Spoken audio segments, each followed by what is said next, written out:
It's Wednesday, and that only means one thing. You're watching another episode of Your Manchester. That's right, I'm your host, Oli Mortimer, and I'm bringing you the best news, gossip, interviews, and rambles throughout the city. Rambles, if you know what I mean. But coming up tonight, Reece Williams joins me to talk all about the International Mother's Language Day events throughout the city.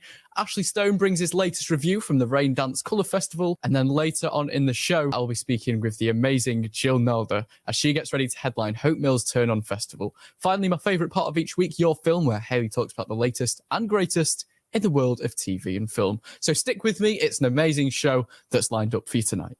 Now, this is my first show, so if you've not seen me before, then, well, hello, hi, I'm Oli. I do spend most of my time putting this show together behind the camera. However, there are a few moments when you may have seen me in front of the camera, like this.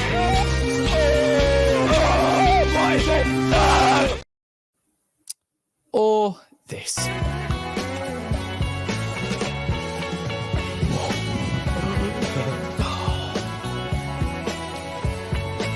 How does anyone do this well? I mean, what can I say?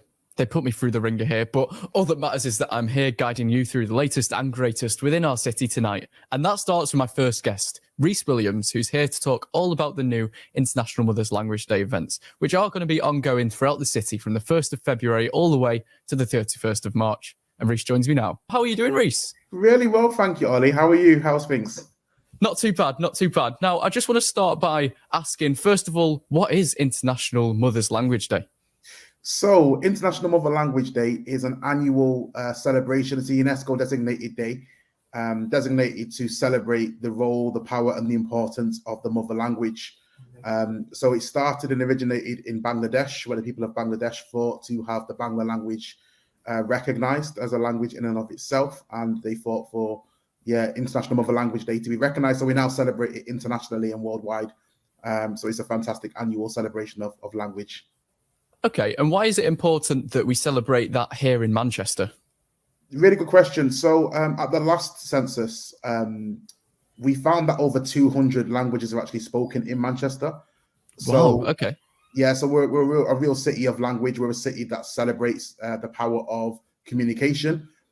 Language is something that connects people to their homeland, but also is a part of the culture of Manchester, because as people travel and move and migrate and find a new home here, they become embedded in the culture of Manchester. So, as I said, Manchester is a city of languages, and we are also a designated city of literature, and that's where Manchester UNESCO City of Literature, which is the organisation that I proudly work for, comes into the picture where International Mother Language Day is concerned.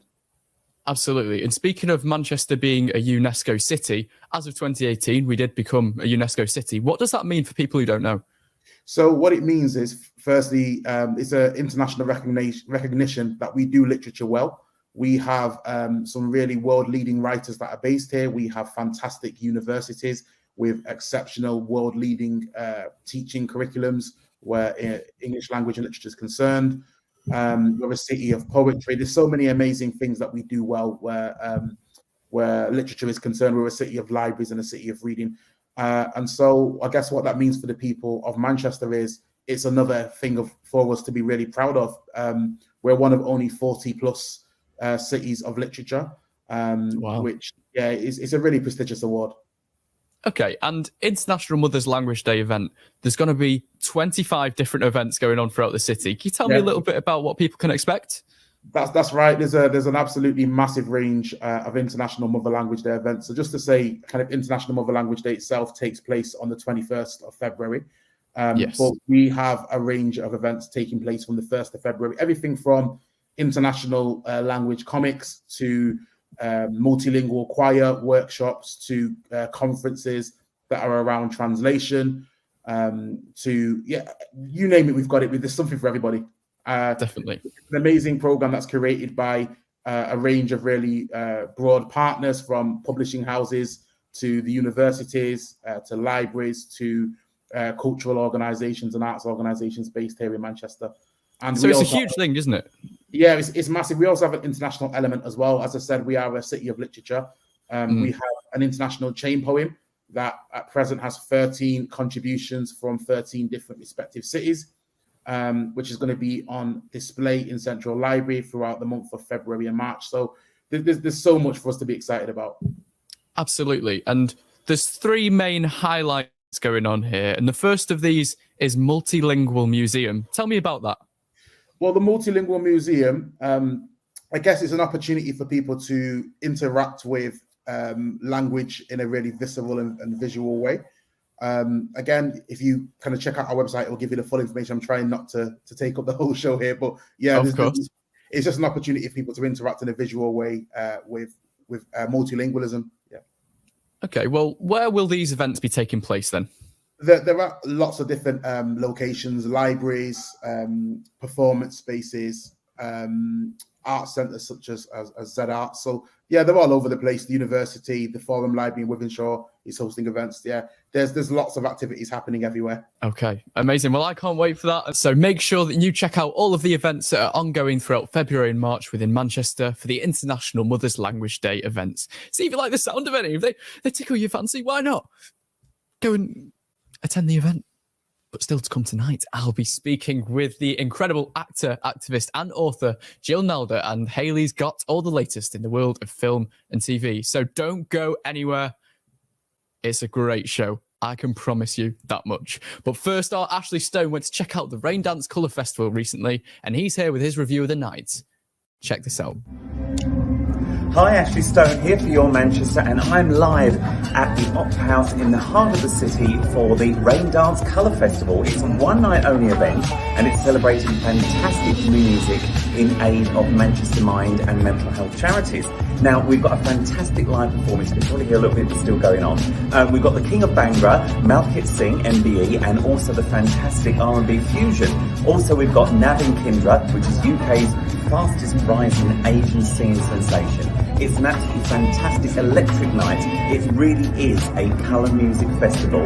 It's live performances, live acts, and the atmosphere is absolutely electric. So if you are here tonight or you've known about it, then probably sure it's going to happen in a venue very, very soon and close to you. Here I am, Ashley Stone, live at the Raindance Colour Music Festival. Make sure to keep an eye out to see if the Raindance Colour Festival is coming to a venue near you.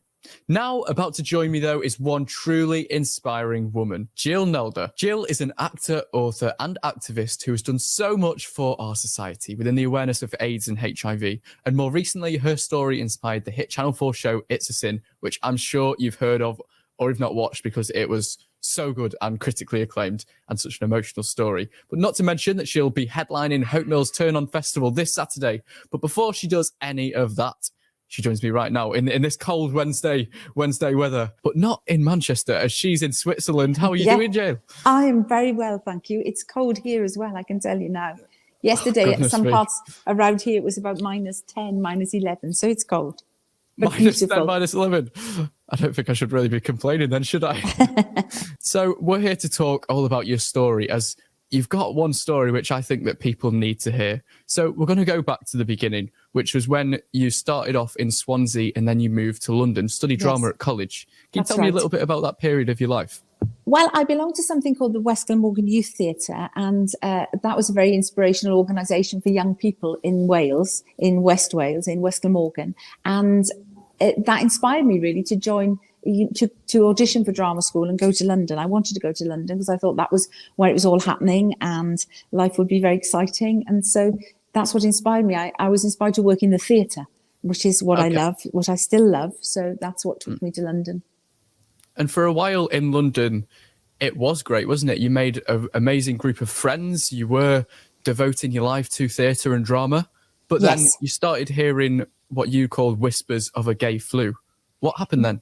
It was a very strange thing because, of course, nobody knew anything about it. It was a whisper. It was something that I read in a newspaper. I was actually going to a class in Pineapple Dance Centre, and I picked up an article which said in America there was a kind of gay flu, and it had killed people. People had actually died, and I sort of clocked it, and that was my very first initial hearing in what exactly turned out to be HIV and AIDS. But of course, at that time, it just seemed it was almost in passing, and then you kept hearing a bit more information and a bit more information, and something else called it a gay cancer. And it was very hard to decide how a disease could be a gay disease, why it should affect gay men in particular, because how can that be, So we were in a bit of a quagmire of misunderstanding and misinformation. We didn't really know what was going on. So it was scary as more and more you heard and you tried to make sense of it. Of course. And this was the start of the 80s, wasn't it? So yeah. What did this actually push you to do from hearing this and when it started to impact you and the people around you? Well, of course, it was over the years. Nothing happened immediately. You just kept getting more information and you kept trying to find out more information. And then eventually they sort of, you'd see a little bit of information, a television program. Really what it inspired me to do was find out more about it, to try to help. And then suddenly, of course, people were getting infected. It didn't have the name HIV or AIDS at that point. And then over the years, they isolated a virus and you heard that it was an infectious disease. And all of a sudden you knew people that had met people who had it. And then eventually it infiltrated into our own group of friends and people, it was a very difficult and very upsetting, very traumatic time for all of us. And when this was happening, you would then help your friends with their medicine. You'd go to hospitals and, hold the hands of people to make sure that they're getting that care and raising awareness of this disease that was going around. We tried. I certainly didn't do everything all on my own, of course. We tried to raise awareness in the theatre community. We tried to fundraise. We tried to do a lot of concerts and cabarets that would raise money. We tried to raise understanding. And because what was happening amongst our own social circle, amongst my very close friends, where people were not open about the way that they were HIV positive. They actually had AIDS. And so people had to keep it a secret. So friends became family, really. And people relied on their friends because they had to live a secret life from their families, because very often, parents did not even know that young boys were gay. And then to find out that you were gay and that you had AIDS at the same time was too much for people. So, of course, they hid that until they absolutely had to tell people. It's fair to say it's a lot more taboo then than it is now in our society, even though it's very much still present in society now, but it was a lot more taboo and people would have to hide it more then. People absolutely hid it until the 11th hour. And even now, I think there's people that like to be private about it. There is still definitely a stigma related with HIV and AIDS, but it is nothing like it was in the 80s. And I think people, that has changed a lot over the last few years, and specifically since It's a Sin came out. I think it's given a platform to people to be able to talk more about their status and how they feel. Well, I mean, ever since all of this has happened and the big impact it's had on you, caused you to campaign for awareness and led you to write your own book, Love from the Pink Palace. So tell me about that book and where that book went next. Well, I was approached, actually. I didn't look to write a book at all. I'm very honoured that I was asked to write it, but a publisher's approached my agent, and eventually I did agree to do that because I wanted to tell the story of the boys, really. I wanted to, I thought it was a way to pay tribute to them in the end after what they'd been through, and to try to tell their story. And of course, it was linked in with my story. They kept saying, tell your story while I was writing it, but I had to do that. And I'm proud that I was asked to do that as well. I'm very proud of being part of It's a Sin, of being able to eventually sort of write the book. I mean, it was quite a traumatic and quite a grueling thing to do. And I'm very proud to be coming to the Hope Mill Theatre, because that's a theatre that's becoming quite iconic now. Of course. I mean, we'll get to Hope Mill in just a minute, but I've heard you mention It's a Sin a few times, and this book, Love from the Pink Palace, led you to have a chat with your friend Russell T Davies, and that led ultimately to the blockbuster hit Channel 4 series It's a Sin. And that was heavily inspired by you. And you even had a character, Jill Baxter, who basically was a representation of you. Why was it so important that it was created? Oh, well, honestly, I mean, truly, that would have to come from the mouth of Russell Davies to say why it was important. But he wanted to use reality. He wanted to use things that he knew that we could talk about, that we could discuss, so that he knew that it was coming from a very true source, what it was actually like. But all the brilliance of it and everything, that's all from Russell's writing and the way it was and the way he did it in 5 episodes and the way he managed to capture personalities of people, especially the boys, that people, it seemed like the viewing public sort of really fell in love with them, much like we did at the time, you know. So I think it was a lot of Russell wanted to know what he was writing came from a real source. That's why I think he used me, but not only me, he used and other friends of his who'd done a lot of activism at the time, people that he knew, because he also lived through the 80s. So I was part and parcel of the whole thing that he was writing. Yeah, and I think it's so important that people listen to your story, because oftentimes it's heard about AIDS and HIV as a disease, but then it's not heard from the lots of women who did help the men get through the pain and get through the disease. It's amazing that you say that, because there's loads of people say to me now, a lot of gay men say, oh, I had, and in inverted commas, a Jill.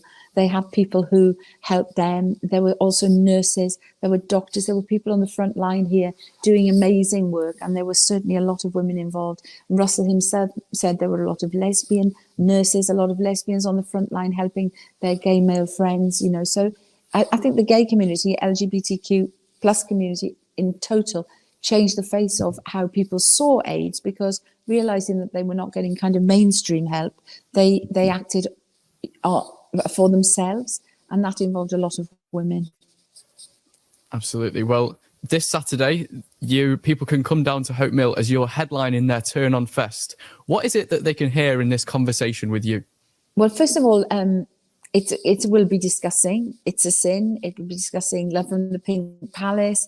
Hopefully we'll have some fun there as well. It'll be Q&A from the audience, because we are being hosted by Nathaniel Hall. I'm sure you've got that information then. He's amazing. His experiences. Yes. So it'll be part of my experiences, part of his experiences, because he's hosting. And so it won't be just a one-way thing. It will be experiences and a chance for people to ask questions. I hope of both of us, because obviously he's got a very interesting story as well. So, you know, it's hopefully it's going to be a good night. I mean, Hope Mill is a brilliant place, so I'm very excited about being able to be there. Of course, I think, and Nathaniel was in It's a Sin. I think anyone involved and connected with that series must have some connection to this whole story anyway. So it's definitely going to be interesting, isn't it? Yeah, I hope so. I really hope so, because it's got everything going for it. So plus we must have some fun, because people want to come and, you know, be able to reminisce about perhaps their lives in the 80s and things like that as well. Because of course it wasn't all doom and gloom. We had a great time as well. So, well, where is it that people can find these tickets then? At the website for the Hope Mill Theatre, and I'm sure they can come along as well. I don't know, but I mean, if you click onto the website, you can certainly book a ticket online, because I've seen that website. Yes, perfect. Well, thank you so much, Jill, for joining me, and make sure that you get yourself down to Hope Mill this Saturday to hear more about Jill and her story. It's nearly the end of the show now, but I couldn't leave you without having heard the latest in films and TV. Here's our Hayley. Hi, I'm Hayley and welcome to Your Film and Your TV. Now on Sunday we had the Film Critics' Choice Awards, and winning various awards including Best Picture was the film Everything Everywhere at Once. It's about a Chinese immigrant who is swept into an epic adventure where she must stop someone who intends to cause harm to the universe and the multiverse, and this is available on Prime. Brendan Fraser won Best Actor for the film Whale. This is about an obese and reclusive English teacher who tries to reconnect with his teenage daughter one last time. This is a powerful film and it has just dropped on Prime, so check that out. The fantastic, brilliant Cate Blanchett won Best Actress for her role as Linda Tarr in the film Tar. Linda Tarr was the first female composer and director of a major German orchestra. This film, Tar, has recently hit the cinemas in the UK, so do get out and watch it. I know I'm going to. Now, the BAFTAs will be presented by one of my favourite all-time actors, Richard E. Grant. it will be broadcast live from the South Bank Centre on BBC One on the 19th of February. And the long list has actually been released. One of the nominees is Emma Thompson. She's been nominated for her starring role in Good Luck to You, Leo Grand, and she plays Nancy, a retired teacher who's actually a bit bored, and she really is looking for some adventure, basically. This involves her actually hiring a young sex worker called Leo. This has recently dropped on Prime, so you can check that out there. I know it will be brilliant. Now back to TV, the long-anticipated Nolly by the fabulous, wonderful Russell T Davies will hit ITV in just a few weeks. It's about Noelle, Nolly to her friends, and Nolly was one of the most famous people in Britain at one time when she played Meg Richardson in Crossroads. Now, Ant and Dec's Saturday Night Takeaway will be back later this year, and if you want to be in it, you can sign up now and pop onto the ITV website and have a look and fill in a form there. Now that's it from me. I shall catch you next time, and remember, stronger together. Bye. Well, personally, I absolutely can't wait for that. Ant and Dec back on our screens again. Seems like every other month they're here, but I mean, it's a very good show, very good purpose, so you can't really complain. More recently, I've been watching the new series of Love Island for some reason, and I like doing 2 series with everything now. You know, I'm a Celebrity is coming back for another series in a few months. I'm taking Hayley's job here, but I don't really care. You've got Love Island for the winter back on our screens again. Why is everything doing a 2-month situation now? I don't even know. But I have been watching Michael McIntyre's Big Show, very similar to the Saturday Night Takeaway. I like the games in it. Centre Wall, very fun. I could never do it myself. I'd be too stressed, but maybe we can get Belinda Scandal's phone and play Centre Wall on there. I am getting sidetracked though, so let's get back with the show now as we've reached the end. But don't worry too much, as you can still catch this show back on our social media, listen to us on the airwaves of Glitterbeam Radio, or even better, catch me back here this Sunday at 7 p.m. as I speak with drag comedian Lady Bushra, hear the inspiring story of upcoming songwriter and singer Megan Rustage. And yes, that's right, we are venturing out with Rudd for yet another ramble. So for now, that's all from me. I'm Oli Mortimer with yet another episode of Your Manchester.